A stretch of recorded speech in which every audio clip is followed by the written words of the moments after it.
All right, tell them what just happened. So I just got this alert on my computer saying that the Astros pitcher Lance McCullers Jr.'s ALCS start was pushed back after injuring his elbow during the champagne celebration. So not quite as bad as Martin Dramatica's. No. And before we get this segment started, I got another shout out I gotta make. OH, baby. OH. I'm a bandwagon fan. I don't care. I went to Purdue. I don't care about them. But go Bucks. Gotta say that too. And I also have to give another not so special shout out to the Cincinnati Reds. First 100 loss season in 40 years. Hashtag sell the team, Bob. We're good. I think y'all just be lucky that he doesn't move the team. Isn't that what he Where are you going to go? Well, where are you going to go? Yeah. All right. Welcome back, everybody, to part 3 of our Fantasy Barside Chat with Adam and Theresa. We got a couple topics here that we want to discuss. I want to start with Theresa.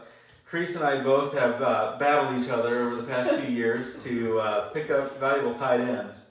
So in our leagues, we were really, two of the first people to recognize the positional premium and the extreme edge that tight end position can give you. So, Theresa, before I give my 2 cents worth, I'm going to let you talk, so I'm not stealing your thunder because you were right there with me. Yeah, you should have seen the glares, the fights that we verbally and I can vouch for that.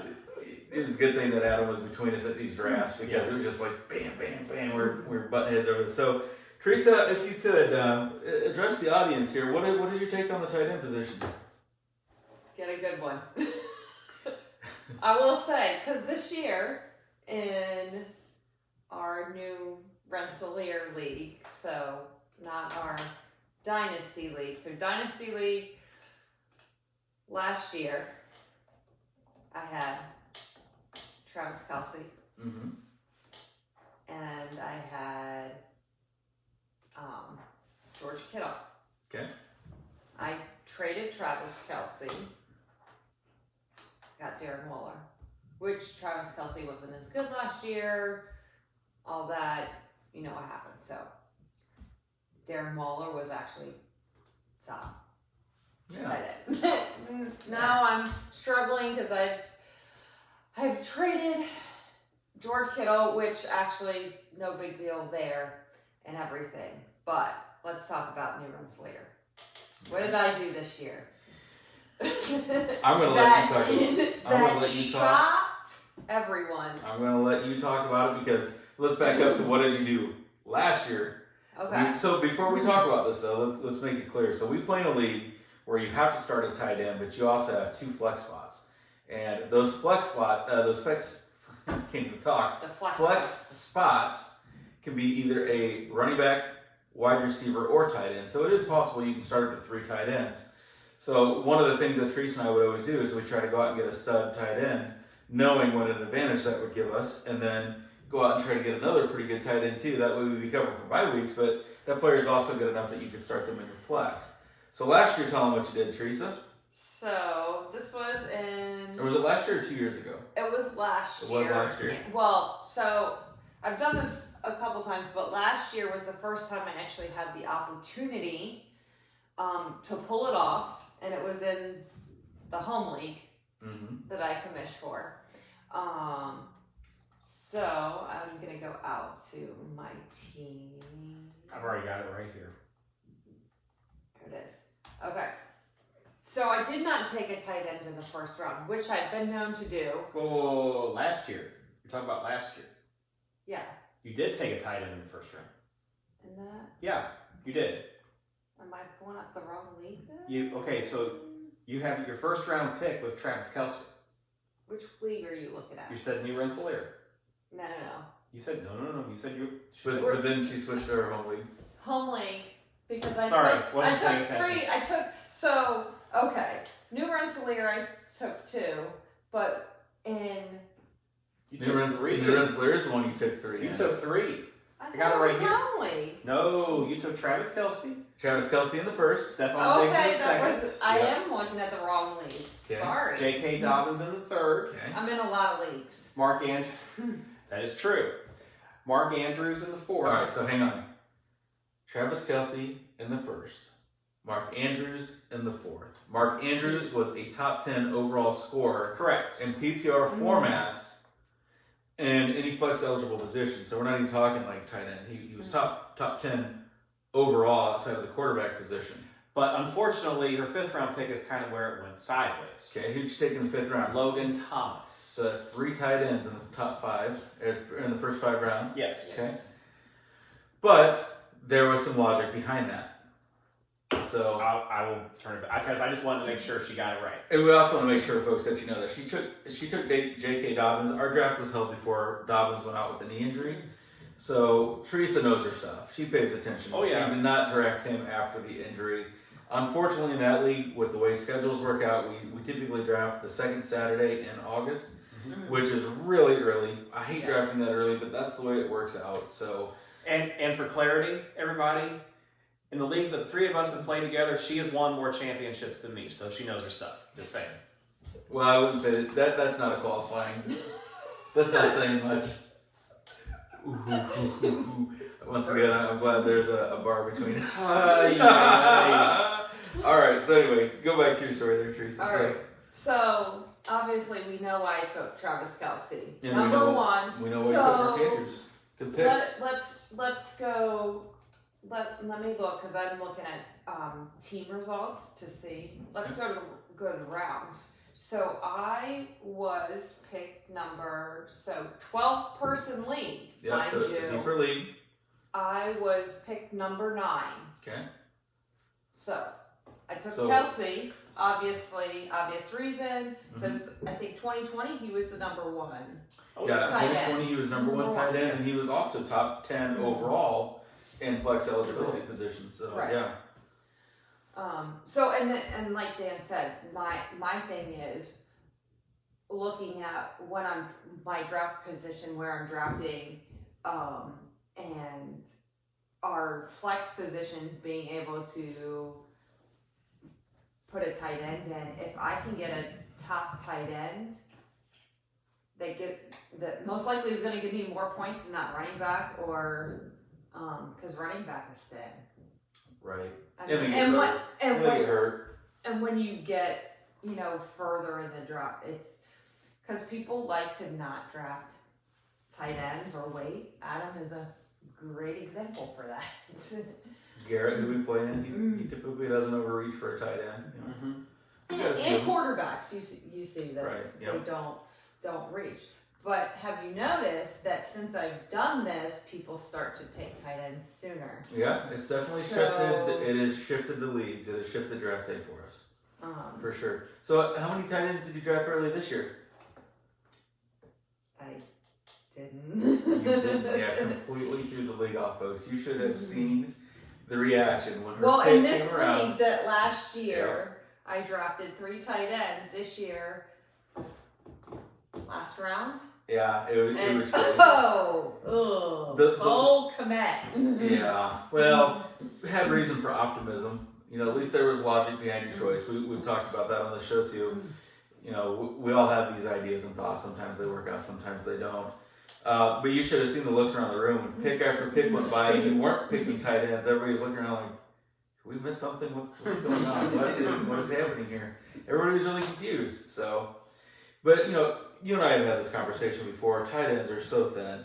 I think it was a couple years ago when Travis Kelce was number 1, Darren Waller was number 2, and then the number 3 tight end behind them was over 100 points behind them. So those two, if you start thinking about it, that was 2020. Yeah. So that's when we really started having this conversation, and I would take a tight end in the first round. There were multiple years that I would take tight end in the first round, and nobody else would even think about it, and just like. Right. And I was bypassing running backs or, good wide receivers, but wide receivers pretty deep for the most part. For sure. And, so, and if we're in some leagues where we only have to start 1 running back, it's why not? And you can start 3 tight ends or whatever. I'm going tight end. So this league, this year, my whole game plan got thrown off because of my wonderful husband. Sorry.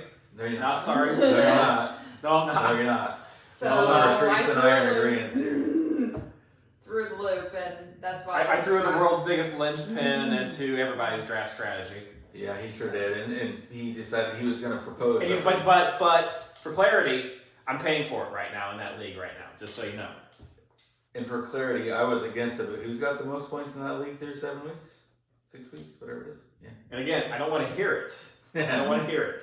So yeah, he decides he's going to throw in a proposal right before we draft that we add a second RB spot, which of course, before we only had to start one running back, it's easy to come up with a strategy, but now that you have to start more, it's tougher. So, but you know, we talk sometimes, you start looking at the average margin of victory in our leagues, and we play in very competitive leagues. Now, we do have the occasional blowout. It does happen. A guy gets hurt, another guy happens to have a team that goes off. And I beat my brother by almost 100 points. So Nathan, shout out to you, bud. By the way, just so you know, Nathan, I went out and I framed our matchup. I printed out, framed it. That's what you're getting for Christmas this year. Ooh. It's going to be underneath the tree. Ouch. So should I, take a picture and blow it up and have you give it to Dave Leeper? Ooh, shout out Dave. Shout out Dave. You just got called out. Oh. But when we look at these matchups, typically the margin of victory is not overly large. We're not talking blowouts. A lot of ours are 10 points or less. Well, if you've got a tight end that is already scoring on average 8 points more than your opponent's tight ends, you've closed that gap, right? You've got an immediate edge at that position because there's so few good ones. Mm-hmm. Very few good ones. And I can guarantee you when the dust settles at the end of this year, we're going to see the same thing. Nothing's going to change. You have a very small handful of elite tight ends. You have a very small 2 or 3 after that are serviceable and startable. Then you have the rest that are just simply starting because there's nobody else. Right. And literally flip a coin. You go out and stream them if you want to. It really doesn't seem to matter. So. Right. Yeah. So yeah, tight end has been a position that both Theresa and I have really focused on. It's been one of the keys to our successes over the past few years.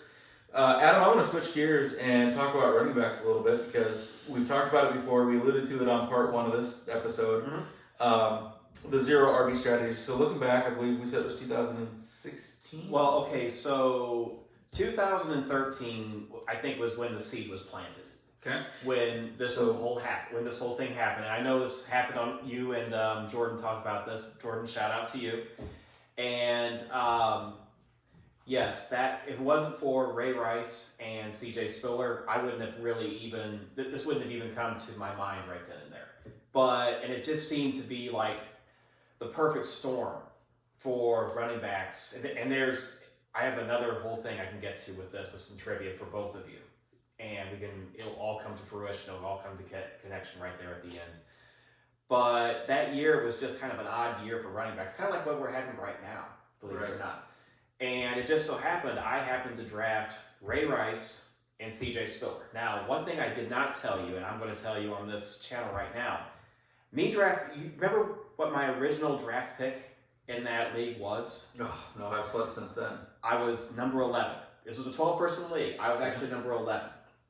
I traded up to get number 7 in that league because my target was Calvin Johnson.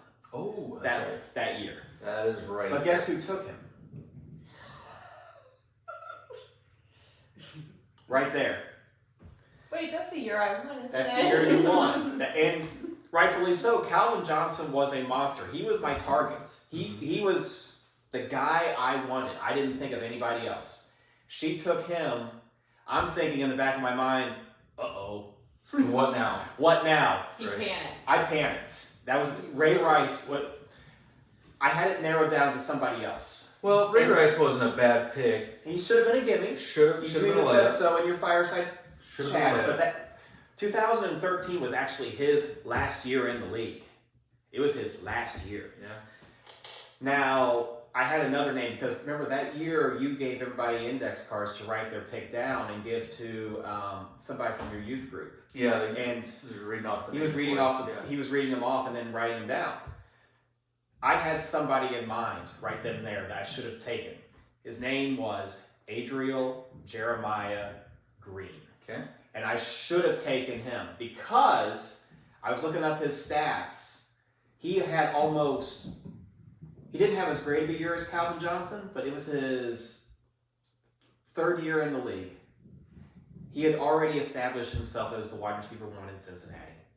And he was about as consistent of a wide receiver as you could get. Okay. But what do? I take Ray Rice. And figured, why not? Should have been a gimme. Of course. Second round, CJ Spiller. That was kind of, because in a lot of mock drafts that I saw, CJ Spiller was going in the first round. Yeah, he was, because the season before that he had a monster year. And he played great for Buffalo. Can I interrupt you? You remember when the other league that we're in, that Dave drafted him, called him, not Dave Leeper, a different Dave, called him CJ Splitter? Yeah. You're like, CJ Splitter? Who's CJ Splitter? Yeah. So funny. Sorry. Now, but here's what's very funny, and this makes perfect sense for what's happening today. Do you remember who the offensive coordinator for Buffalo was in 2013 when CJ Spiller was the running back? Take a wild guess. He's the head coach for Denver right now. Oh, jeez. Nathaniel Hackett. Okay. I remember seeing the quote on my app saying Nathaniel Hackett was going to feed CJ Spiller the ball until he threw up. Literally. That's what he said he was going to do. Okay. And so, what did I do? I took him in the second round. I know you're all loving this right now. Yep. But I'm just going to go off on a little bit of a rant here. If I do a little bit of spinning, that's because this team just absolutely drives me insane every single time I think about it. But you know what? If it wasn't for Ray Rice and CJ Spiller, I wouldn't be completely changing my draft strategy. You wouldn't be so biased against that running back position. Correct. Yeah. Correct. Now, that being said, I have some trivia for both of you. All right, let's hear it. Because here's something that I really wanted to do tonight. We always talk about, and I'm just talking about running backs, okay? When you draft a running back in the first round in a PPR league, we always talk about the points. So how many points should this running back get? How many points should he get here and there? But let's break it down a little bit further.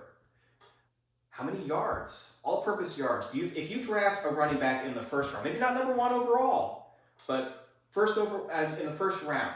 Well, I'm looking for at least 1,500 total 1,500 total yards, all-purpose yards. That could be rushing or receiving. Yep, both combined. Okay. That's 150 points right there. Theresa, would you agree, or do you think you're looking for a little bit higher, a little bit lower? Because the way I look at that, it's 150 points just for that alone, without even counting any touchdowns, without even counting any receptions that those running backs might get. Okay. All right. Would you agree, Theresa? Yeah. 1,500 all-purpose yards. Mm-hmm. How about let's go to the receptions. Not really so much the targets. How many receptions would you say from a first rounder? Yes. I would love to see 50. Okay. At least 50, because Okay. that's another 50 points. So now we're at 200 points. Yeah. Yes. Okay. Exactly. And that's without the touchdown. So that puts me at 200 points. All right. Now let's talk about the touchdowns. I like to see double digits. That's another 10. So you're thinking at least 10. At least 10, which is another 60 points, which now puts them at, to me, a first round pick. I want them to be, they need 260 to me points is what I would like the floor to be. Okay, we're not talking about points. We're talking about actual statistics. Okay, well, I mean, but it equates back to fantasy football. So, correct. Yeah, I would say I'd like to see 1,500 total yards from scrimmage, 50 catches. I mean, you want to dial it down, you can, but I'm looking for that very high upside in that safe floor. Those are the guys who are going to get usage with double-digit touchdowns. Okay. All right. So I've got a little bit of trivia here for both of you now. And you two, no shots or drinks or anything on the lines right here. Thank goodness. But you two can converse among yourselves among this. I actually put this together last night while I was watching the baseball game. Okay. So this particular player, we're just going to talk about a particular player here. We're talking about running backs. Okay. I'm going to give you the stat line. And you tell me where you think this particular person was drafted. Okay. So this is just a stat line. Correct. Okay. Was this year or No. In a certain year. I'll give you the year. Oh. I want to give you the stat line first. Okay. And you tell me where you would think this particular person was drafted. Well, CJ Spiller went for over 1,000 No. yards. Believe me, I thought you two were going to bring that up. Ray Rice, I will tell you right now, Ray Rice and CJ Spiller are not on this list. Okay, go for it. Okay. Let's hear it. 563 total rushing yards. Okay. 3 rushing touchdowns. Okay. In terms of receptions, 52 targets, 35 receptions, 316 receiving yards, and 1 receiving touchdown. What is Now, here's the kicker. This was this particular running back's second year. Now, this is all during the time we've been playing fantasy football. I'm not going to go back what before year? 2000. I'll get to that. That's probably going to give away. This was this person's second year in Okay. the league.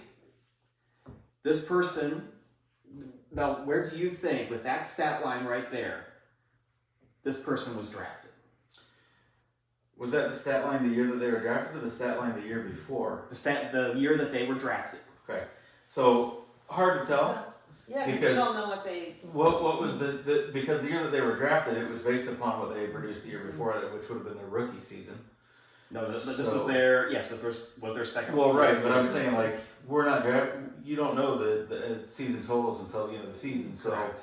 whatever they did the year before must have been optimism if he was drafted at all. Because all right, so I'll say there's probably a first round pick because he's on his high horse, and to me that sounds like a DeMarco Murray type of stat line or something like that. Okay, He's early in his career. you were pretty good. You were pretty close with you were right with the first round pick. This person's average draft position was 8th pick in the first round, 2013. Okay, so the same year. God. Oh gosh, is it like Felix Now- Jones or No. I've also got the teams for you. This person Okay. has played for, in his entire career, has played for the Browns and the Colts.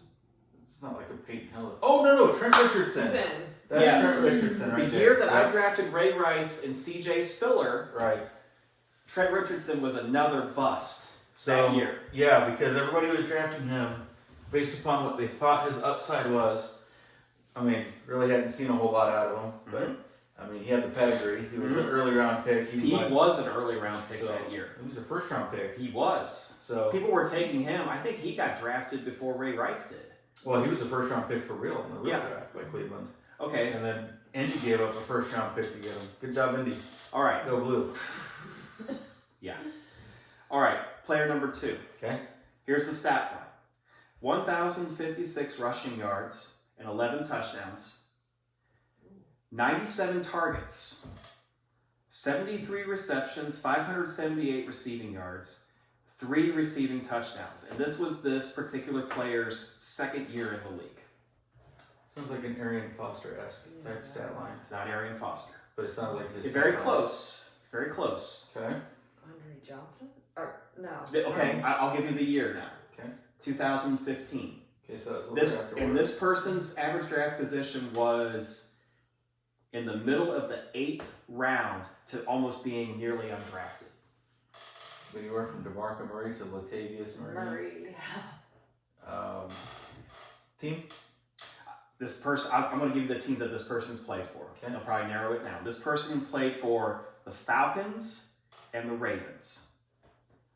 Oh shoot. Not Turner. The recent one. Devontae Freeman. Yes, Freeman. that was the year that he just absolutely went nuts. He went from in the middle of the 8th round to almost being completely undrafted to somebody you would think would be drafted in the first round. So I'm going to back you up. I'm going to make your point for you because what have I always said? You win your league. If you're looking at the draft, you can't win on draft day. You can lose on draft day. You can't win, but you give yourself the best chance to win your league on draft day.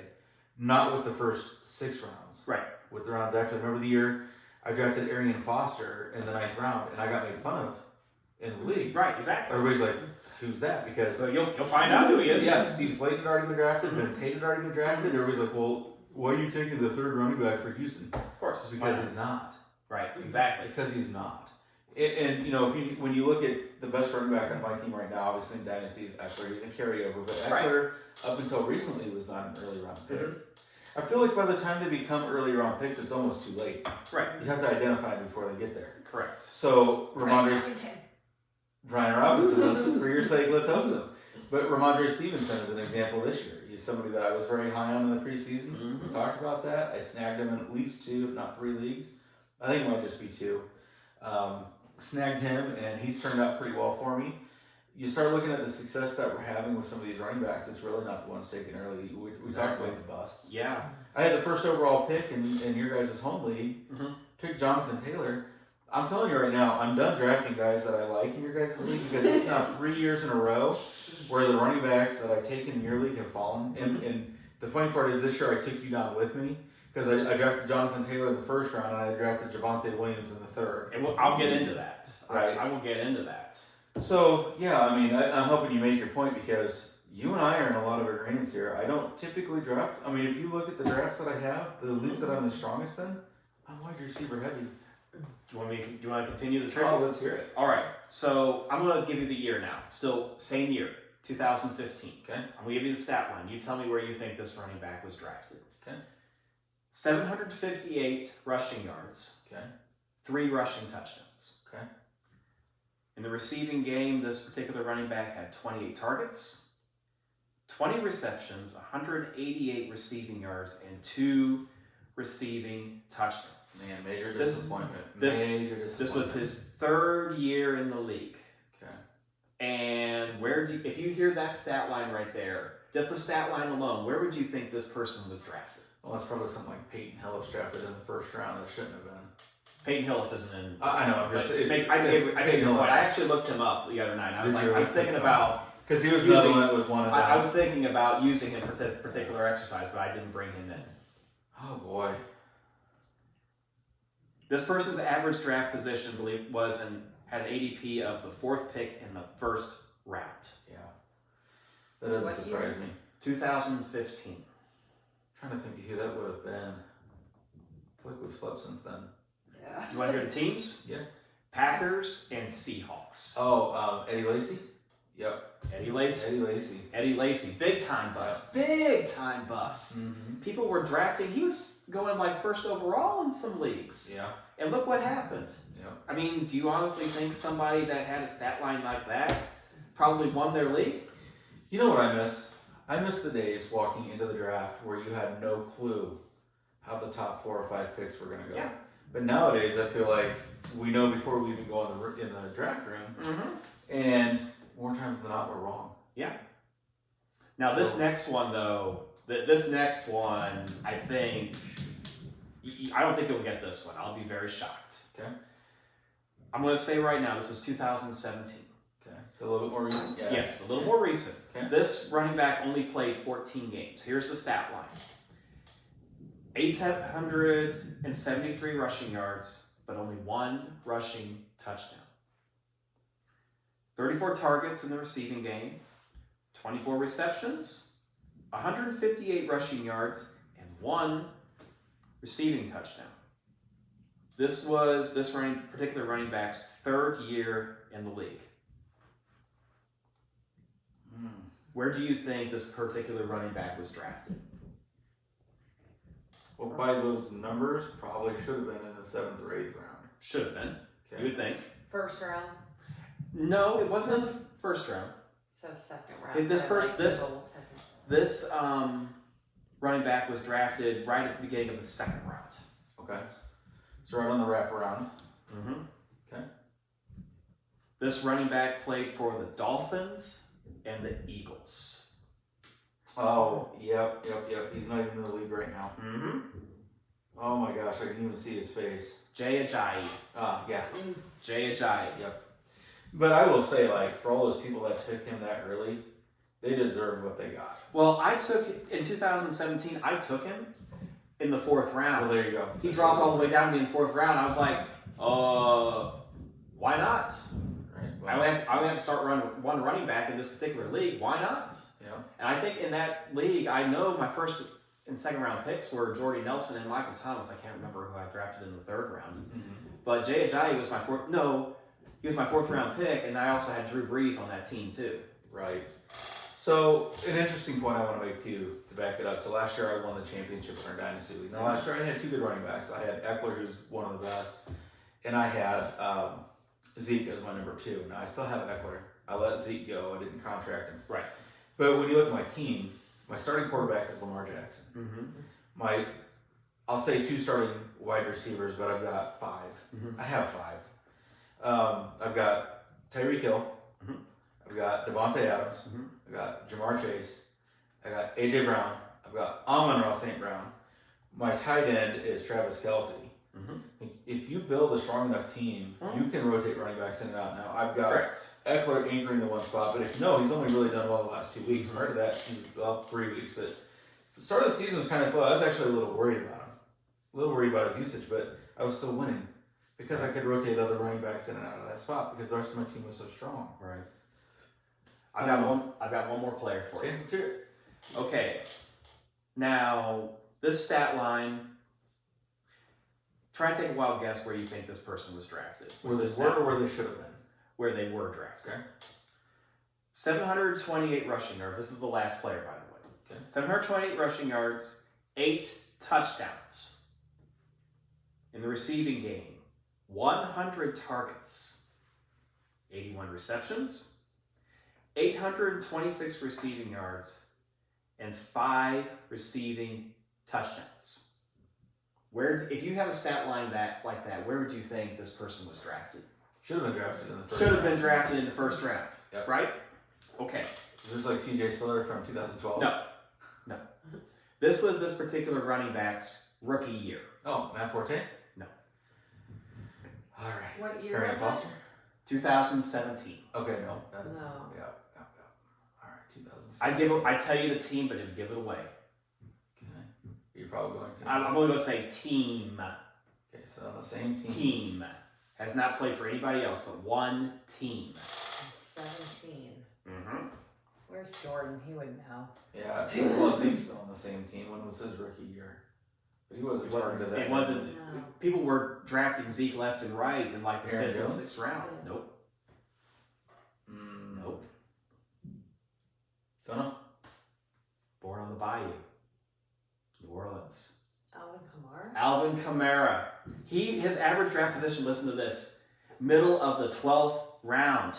But he was So almost being undrafted. right. He was a rookie, and that's another one like the Arian Foster case where you get those late flyers like that. You done well. What I should have said was he played 16 games, but he only started 3. That probably would have given it away right there. That would have given it away. That probably would have given it away. What I'm saying is, yes, I am a 0 running back truther to the day I die. But what I think it is, it gives you a little bit more leeway. If you focus on the running backs, the wide receivers, your first rounds, and you take these kind of flyer running backs, it gives you room for error. In case, let's take in point this year. Jonathan Taylor. I can think of 2 running backs right off the top of my head that have not been at living up to their first round potential at all. Is Najee number 2? Yes. Okay. Jonathan Taylor, Najee Harris. And in some instances, maybe even Aaron Jones. Some people were taking him in the first round too. Mm-hmm.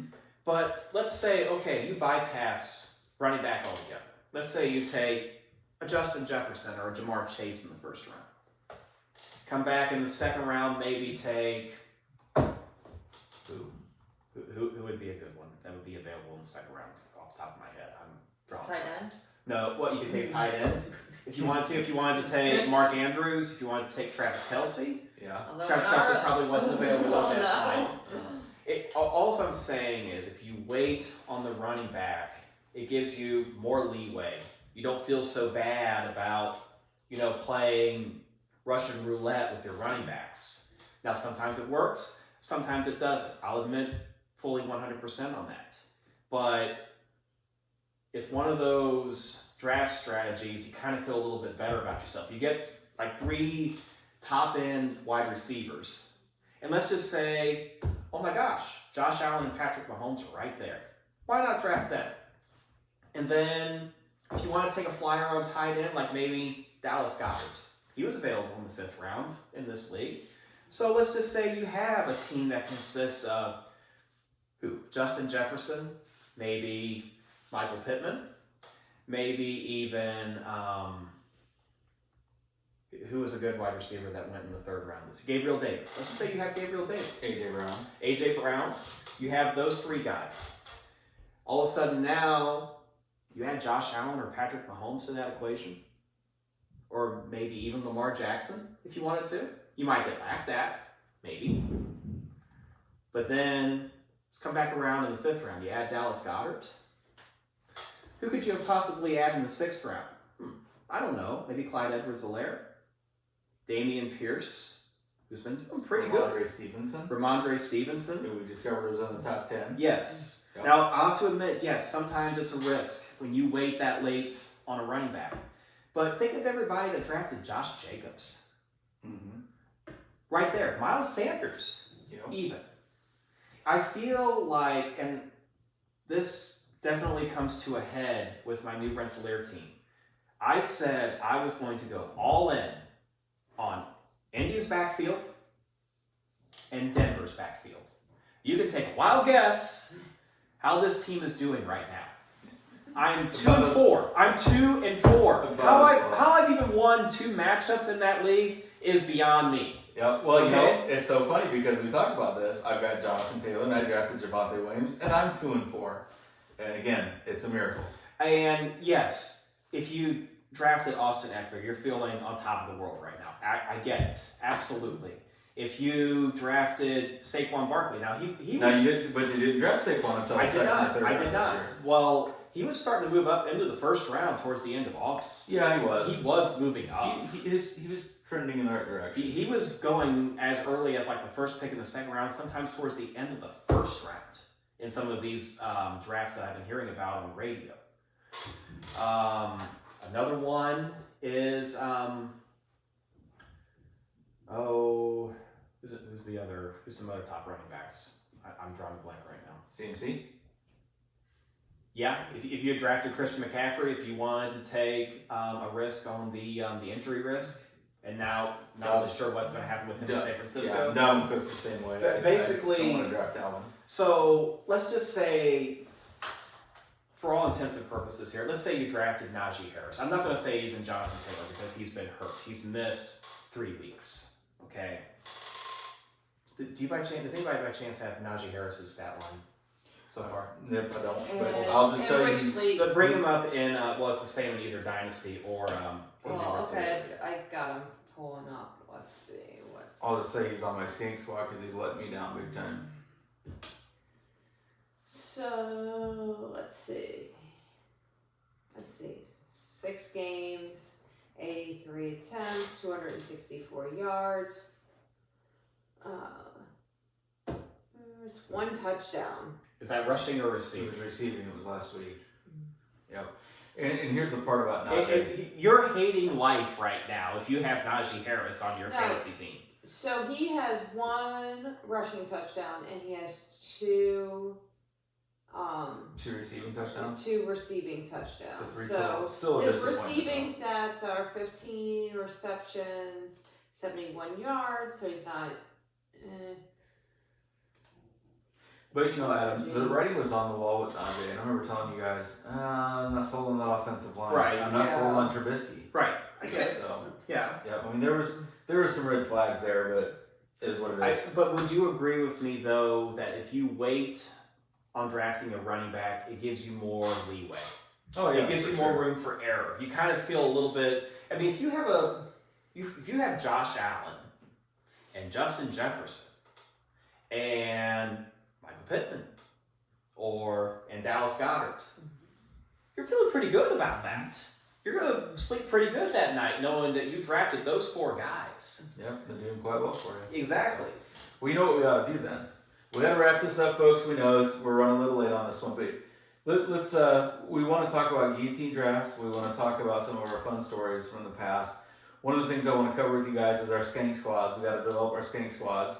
But I do want to go ahead and talk about roster construction going into the draft and the need to be flexible. Mm-hmm. Because you talked about the one year that Theresa took Calvin Johnson and you panicked. So let's talk about roster construction. Let's talk about having a draft strategy going in. We'll cover all that on the next episode, folks. Hey, stay tuned. We'll come back to you with part 4 of this episode. Hey, we're going to be filming this over a course of 2 days, folks. So we're going to have a lot for you. Make sure you come back, check out part 4, maybe part 5, part 6, part 7, part 8. Let's see what we can do here. All right, folks. Until next time. See ya. Adios, amigos.